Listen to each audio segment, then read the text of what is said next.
High বন্ধুরা, good নুন। এখন বাজলো ঘড়ির কাঁটাতে বেলা 12টার মতো। রান্নাবান্না কমপ্লিট করে নিয়েছি।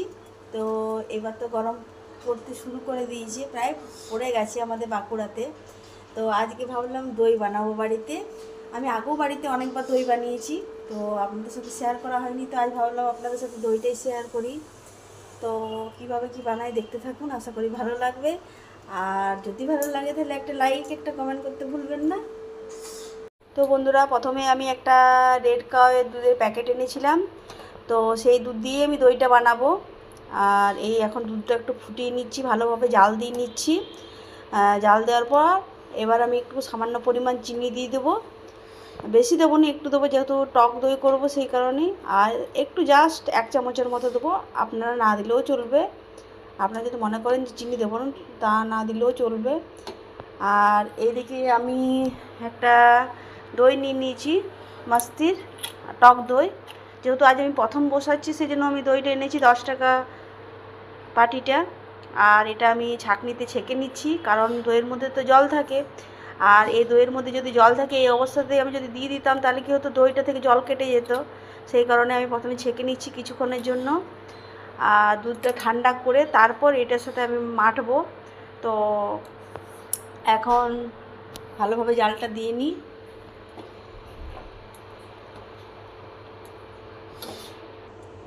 দুধটা আমি অনেকক্ষণ জাল দিয়ে নিয়েছি, এবার বন্ধ করে দিলাম গ্যাসটা।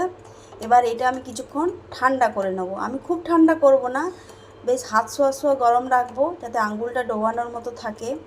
নাহলে খুব ঠান্ডা হলে দইটা বসতে চাইবে না। আর আর এদিকে আমি বসানোর জন্য সরঞ্জাম নিয়ে নিয়েছি, একটি স্ট্যান্ড নিয়ে নিয়েছি।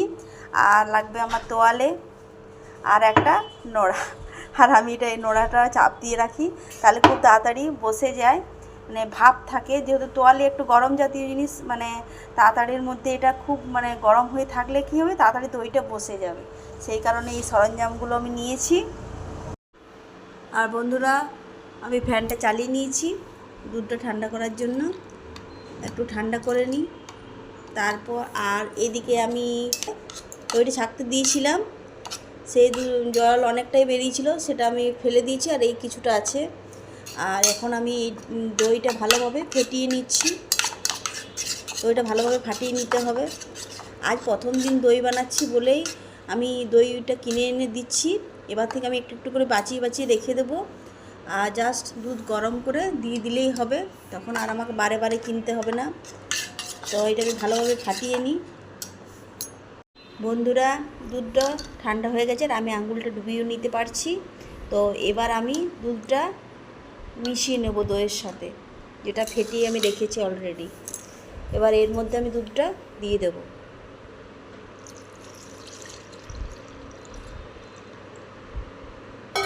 দেওয়ার পর কিছুক্ষণ আমি নাড়াচাড়া করে নেব, ওই দইটার সাথে মিশিয়ে নেব ভালোভাবে।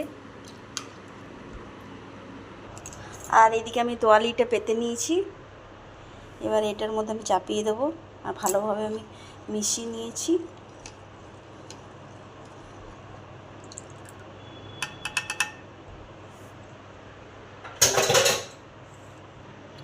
এবার আমি ঢাকনাটা দিয়ে দেবো। ঢাকনাটা দেওয়ার পর ভালোভাবে আমি এটাকে কাভার করে দেবো। 2-3 ঘন্টার মধ্যেই দইটা বসে যাবে। বসানোর পর আপনাদেরকে আমি দেখাবো। এবার আমি এই নোড়াটা চাপিয়ে দেবো, তাহলে এটা চাপ দেওয়া থাকবে।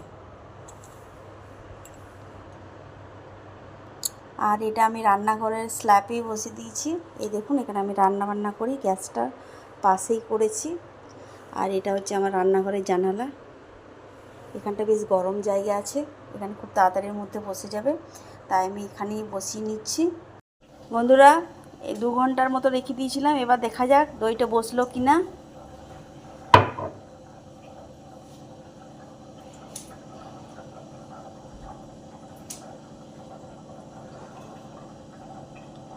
ওয়াও, কি সুন্দর বসেছে, পুরো চাপচাপ।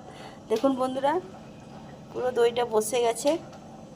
এখন আমি কেটে দেখাচ্ছি না, কারণ কাটলেই জল কেটে যাবে। তো সেই কারণেই আমি এখন রেখে দেবো ফ্রিজের মধ্যে ঠান্ডা হওয়ার জন্য। ঠান্ডা হয়ে যাওয়ার পর যখন আমরা বিকেলে খাবো তখন আপনাদেরকে দেখাবো যে কেমন হয়েছে দই বসানোটা আমার ঘরে। তো চলুন এবার আমি ফ্রিজে এটা রেখে দিই।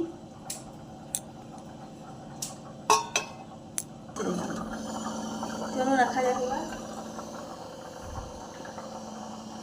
প্রচুর ফ্রিজে জিনিস।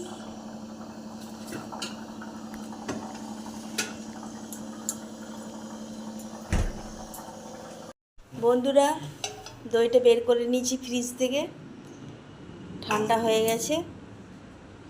এবার আমি কেটে দেখাবো কেমন হয়েছে। এই দেখুন বন্ধুরা, বাড়িতে খুব সুন্দর দই বানানো যায়, এইভাবে ট্রাই করবেন।